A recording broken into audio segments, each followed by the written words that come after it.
Cosmetic plastic surgeries सिर्फ women के लिए होती है, या कॉस्मेटिक प्लास्टिक सर्जरीज सिर्फ अमीर लोग करवाते हैं, या कॉस्मेटिक प्लास्टिक सर्जरीज करवाने से आप रातों रात सेलिब्रिटीज की तरह दिखने लगोगे। ऐसे बहुत सारे मिथ्स आपने कॉस्मेटिक सर्जरी से रिलेटेड सुने होंगे। आज की वीडियो में हम उन सारे मिथ्स को बस्ट करेंगे और इसके बारे में सही जानकारी जानने की कोशिश करेंगे। चलिए शुरू करते हैं। कॉस्मेटिक सर्जरी से रिलेटेड एक बहुत बड़ा मिथ यह है कि cosmetic surgery is all about vanity. Cosmetic surgery सिर्फ दिखावे के लिए होती है। फ्रेंड्स, कॉस्मेटिक सर्जरी से डेफिनेटली आपका लुक इंप्रूव होता है, पर वो सिर्फ इसी के लिए ही नहीं है। कॉस्मेटिक सर्जरी की बहुत बड़ी इम्पैक्ट आपकी पूरी लाइफ के ऊपर है। आपको पता है कि आपका बॉडी और माइंड बहुत ही क्लोजली कनेक्टेड है, इसलिए आपके बॉडी की जो भी हेल्थ कंडीशन है, आपका लुक है और उससे आपका जो सेटिस्फेक्शन है, वो आपकी साइकोलॉजी में बहुत बड़ा रोल प्ले करता है। इसलिए जब भी आप सुबह में उठते हैं और अपने आप को मिरर में देखते हैं या सेल्फी में देखते हैं और आपको जब वो अच्छा लगता है, तब वो आपके सेल्फ कॉन्फिडेंस को बढ़ाता है, आपकी सेल्फ एस्टीम को बढ़ाता है, आपकी सेल्फ इमेज को वो बहुत बड़ी बना देता है, जो आपके इंटरेक्शन में रोल प्ले करते हैं, जो आपके रिलेशंस में आपको बहुत हेल्प करते हैं, जो लोगों को आपके साथ कनेक्ट करने में बहुत बड़ा रोल प्ले करते हैं।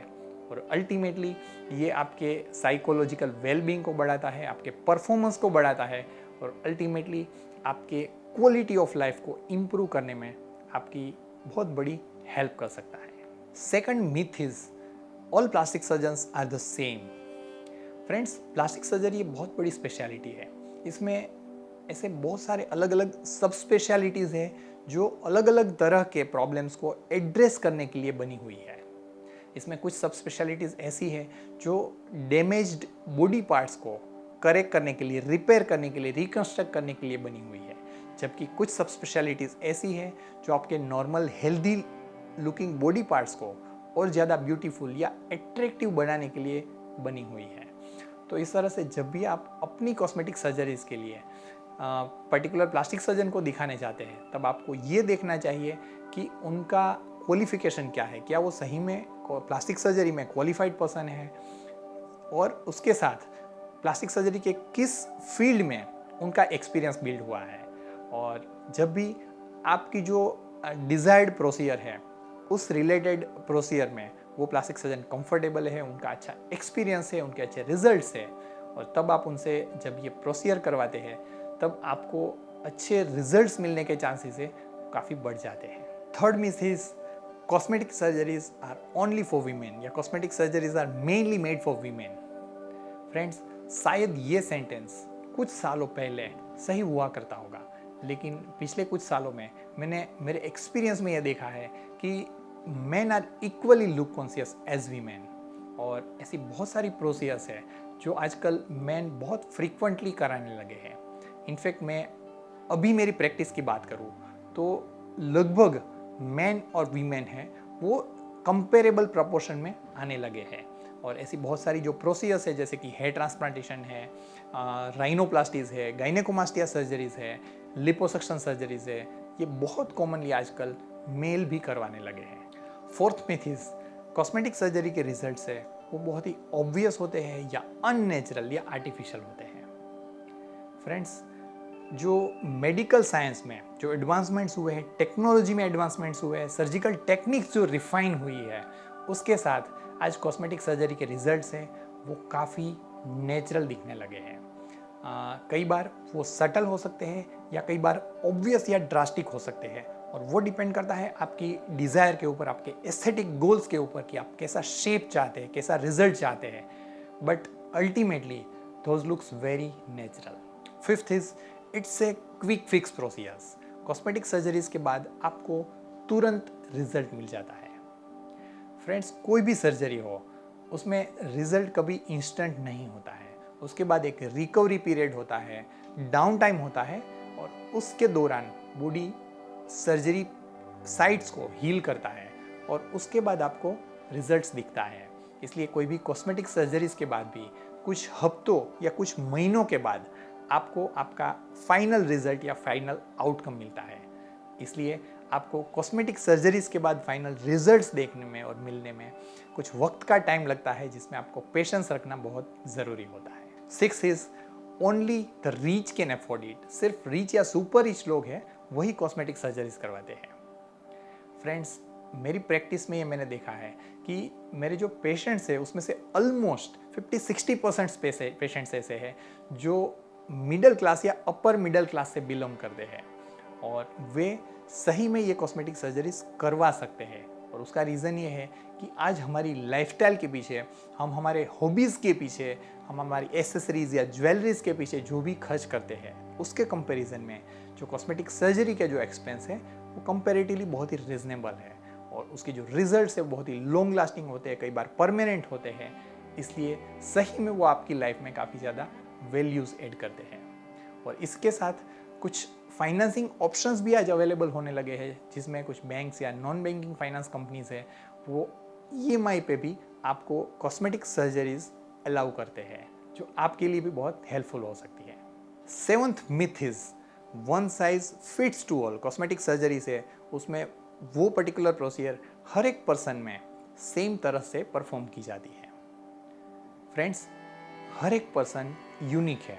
उसकी एनाटॉमी, बॉडी का स्ट्रक्चर है, उनकी फिजियोलॉजी, उनके फंक्शंस है, बॉडी फंक्शंस है, वो यूनिक होते हैं। और साथ ही में उनके डिज़ायर, उनकी लाइफस्टाइल, उनके एक्सपेक्टेशंस भी अकॉर्डिंगली अलग होते हैं। इसलिए कोई भी पर्टिकुलर कॉस्मेटिक प्रोसीजर है उसे आपके एनाटॉमी के हिसाब से, आपके बॉडी के कॉन्फ़िगरेशन के हिसाब से या आपकी डिज़ायर के हिसाब से, आपकी लाइफस्टाइल के हिसाब से कस्टमाइज़ करना ये बहुत ही इंपॉर्टेंट होता है। और ये कॉस्मेटिक सर्जन का, प्लास्टिक सर्जन का काम है। वो डिसाइड करते हैं, वो आपके गोल को, आपके एक्सपेक्टेशंस को समझने की कोशिश करते हैं और उसके बाद उसके अकॉर्डिंगली वो पर्टिकुलर कॉस्मेटिक सर्जरी को कस्टमाइज़ करते हैं ताकि आप अपने डिज़ायर के हिसाब से अच्छा रिजल्ट अचीव कर सकें। 8th myth is cosmetic surgeries are risk free. There is no risk involved in this cosmetic surgeries. Friends, ऐसी कोई भी ट्रीटमेंट या प्रोसीजर नहीं है या सर्जरी नहीं है जिसमें कभी कोई रिस्क इन्वॉल्व ना हो।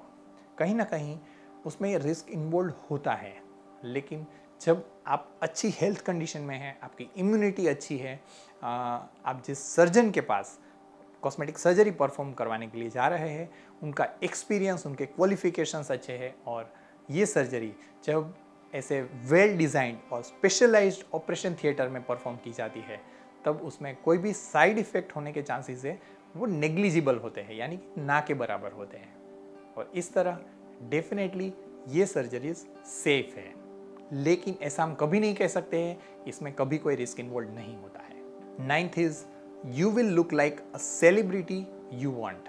कॉस्मेटिक सर्जरी से आप जैसे चाहे उस सेलिब्रिटीज़ की जैसे दिख सकते हैं, ये बहुत बड़ा मिथ है। फ्रेंड्स, जैसे मैंने बताया कि यू आर यूनिक। आपका जो लुक है, आपके जो बॉडी फीचर्स है, आपके जो एनाटॉमी है, आपके थॉट्स है, आपकी डिज़ायर है, आपकी लाइफस्टाइल है, ये हर एक चीज़ यूनिक होती है। इसलिए जब भी आप किसी के जैसा बनने की कोशिश करते हैं तो वो आपके लिए कभी अच्छा नहीं होता है। और कॉस्मेटिक सर्जरी का पर्पज़ ये है कि अपने आप में आप नेचुरल वे में कैसे आप जहाँ पे भी है उससे आपका लुक और एट्रैक्टिव और एनहेंस किया जा सकता है। ये डेफिनेटली कॉस्मेटिक सर्जरी से पॉसिबल होता है। अगर मैं इसे एग्जांपल देके समझाने की कोशिश करूं कि अगर आप मेरे पास नोज शेपिंग सर्जरीज के लिए आते हैं और आप कहते हैं कि मुझे उस पर्टिकुलर एक्टर या एक्ट्रेस जैसा नोज चाहिए, मैं आपको ये कहना चाहूँगा कि उस पर्टिकुलर एक्टर या एक्ट्रेस के जो फेस का जो कॉन्फ़िगरेशन है, फेस शेप है और उनके फीचर्स है वो अलग है। इसलिए उनके जैसा नोज़ आपके फेस के ऊपर कभी अच्छा नहीं लगेगा। इसलिए आपको वो चाहिए जो आपके फेस के ऊपर अच्छा लगे और ये चीज़ हर एक कॉस्मेटिक सर्जरी के लिए अप्लाई होती है। और इसी के साथ जो बॉडी टिश्यूज़ है इसके भी कई सारे लिमिटेशंस हैं। इसलिए आप जब भी कॉस्मेटिक सर्जरी के लिए जाते हैं तब आप अपने जो एस्थेटिक गोल है वो कॉस्मेटिक सर्जन के साथ शेयर करेंगे तो वो डिसाइड कर सकते हैं कि आपके लिए कैसा रिजल्ट है वो अच्छा लगेगा और वो रिजल्ट डिलीवर करने की वो कोशिश करते हैं। 10th last but not least is cosmetic surgeries are only for young people. It's a big myth. आज कोई भी एज में आप बिलोंग करते हैं, लेकिन हर एक पर्सन लुक कॉन्शियस है। हर एक पर्सन को अच्छा दिखना पसंद आता है। इसलिए हमारी प्रैक्टिस में जब मैं देखता हूँ तो यूजुअली जो एज ग्रुप है जो सबसे कॉमन आते हैं वो यूजुअली 35 से लेके 55 की एज का ग्रुप है जो सबसे ज़्यादा कॉस्मेटिक सर्जरीज करवाते हैं। और उसका रीज़न ये है कि यूजुअली 35 के पहले बॉडी बहुत अच्छी हेल्थ और लुक कंडीशन में होता है, इसलिए उनको इतने एस्थेटिक प्रॉब्लम्स नहीं होते हैं। और 55 के बाद उनकी कई बार हेल्थ कंडीशन परमिट नहीं करती है, लेकिन 35 से लेकर 55 एज का जो ये ग्रुप है उसमें उनको कुछ ना कुछ ऐसे एस्थेटिक प्रॉब्लम्स आने लगते हैं। उसके साथ उसकी जो फाइनेंशियल कंडीशंस है वो बिल्ड होने लगती है ताकि वो ये सर्जरीज करवा सके। और साथ में यही एज ग्रुप है जिसमें पर्सन की सबसे ज़्यादा प्रोडक्टिविटी की ज़रूरत होती है, उनकी एफिशिएंसी बढ़ाने की ज़रूरत होती है, उनकी साइकोलॉजिकल वेलबींग को मेंटेन करने की ज़रूरत होती है। और कॉस्मेटिक सर्जरी डेफिनेटली यही काम करता है। इसलिए इसमें कोई एज लिमिटेशन नहीं है, आप कोई भी एज ग्रुप में बिलोंग करते हैं, लेकिन अगर आप फिजिकली और health point of view fit है, मेडिकली फिट है, तो आप कॉस्मेटिक सर्जरीज करवा सकते हैं। तो फ्रेंड्स, आई होप कि ये वीडियो आपको अच्छा लगा होगा, और अगर आपको अच्छा लगा है तो डेफिनेटली आप आपके नियर डियर वंस को ये वीडियोस शेयर कर सकते हैं, और शायद ये उनके लिए भी बहुत हेल्पफुल रहेगा। मैं doctor Siddharth Sakhiya, cosmetic plastic surgeon and director of Celebri aesthetics and your body shaping partner. Take care, see you next time. Jai Hind, bye bye.